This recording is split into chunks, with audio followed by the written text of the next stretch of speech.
Shalom saudara-saudara, mari kita mendengarkan satu pesan atau berupa peringatan dari Pak Bambang Nursena kepada saudara-saudara kita yang tidak berkenan orang Kristen itu memakan daging babi. Mari kita mendengarkan videonya. Jangan kamu makan yang pertama onta dulu, baru yang kedua pelanduk, yang ketiga kelinci lah. Padahal di Magetan banyak orang suka sate kelinci, rata-rata penjualnya muslim. Baru yang keempat babi yang dilarang. Lebih dahsyat onta, dagingnya saja tidak boleh dimakan, apalagi kencingnya. Loh, ini fakta.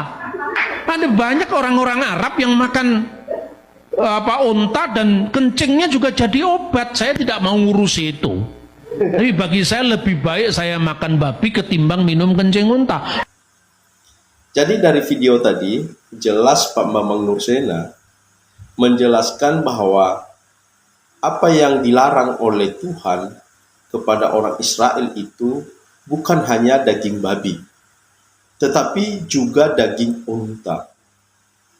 Oleh sebab itu, seharusnya kalau ada orang-orang yang tidak berkenan orang Kristen makan babi, maka hal yang sama juga orang Kristen mempertanyakan kenapa saudara kita yang beragama Islam juga memakan daging unta, padahal sama-sama dilarang oleh Tuhan.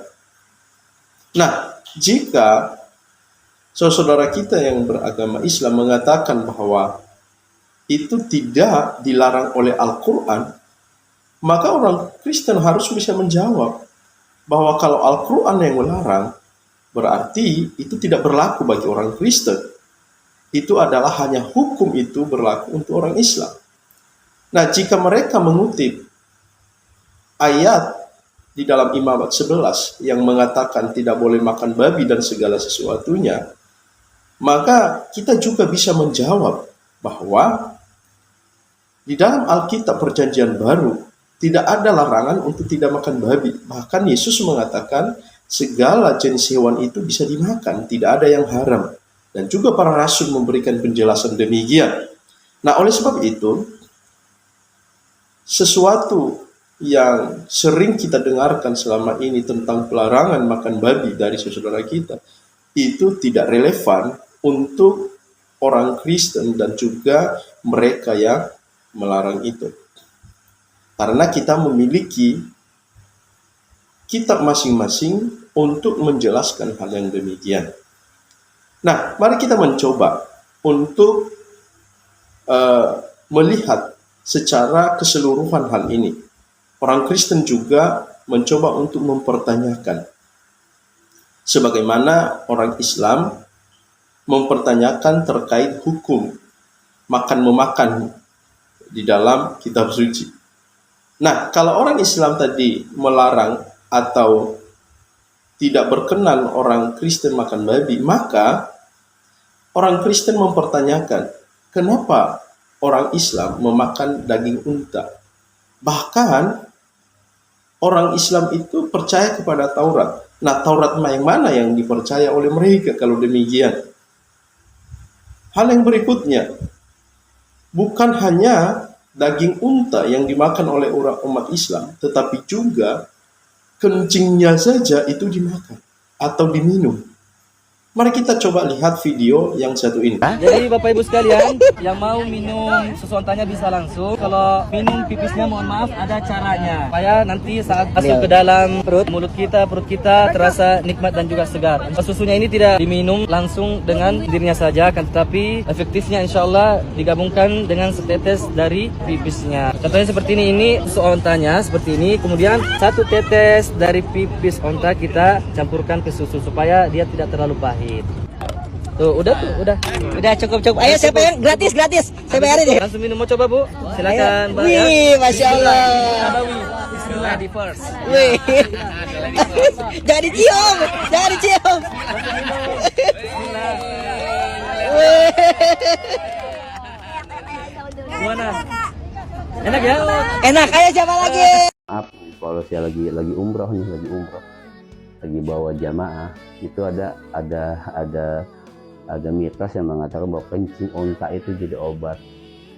Kencing onta jadi obat. Itu banyak orang pada beli, pada minum.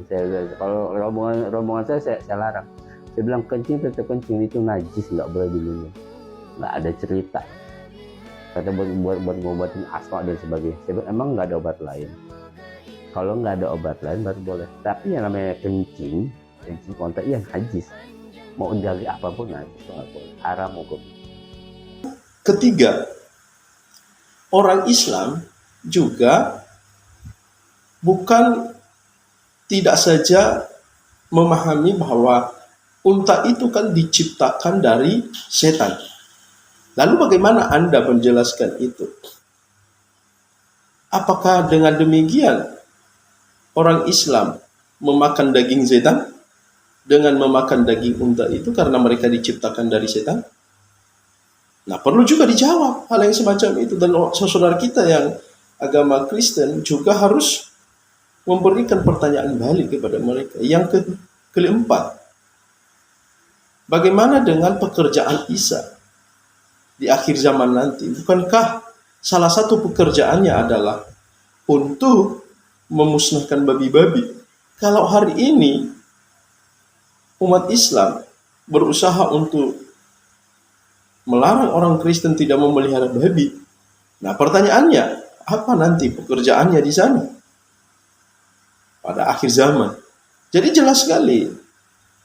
Pertanyaan-pertanyaan ini juga layak untuk dilontarkan kepada saudara kita. Kalau sifatnya itu, kita menggunakan perspektif iman kita untuk menilai keyakinan orang lain. Mari kita berpikir secara cerdas untuk bisa kita beragama yang logis, sistematik, dan juga empiris. Jadi ini harus dipertanyakan juga kepada saudara kita. Semoga pertanyaan ini Anda bisa menjawabnya dan juga ada umpan balik sehingga kita tidak mempersoalkan iman orang lain berdasarkan perspektif iman kita. Tuhan Yesus memberkati Anda.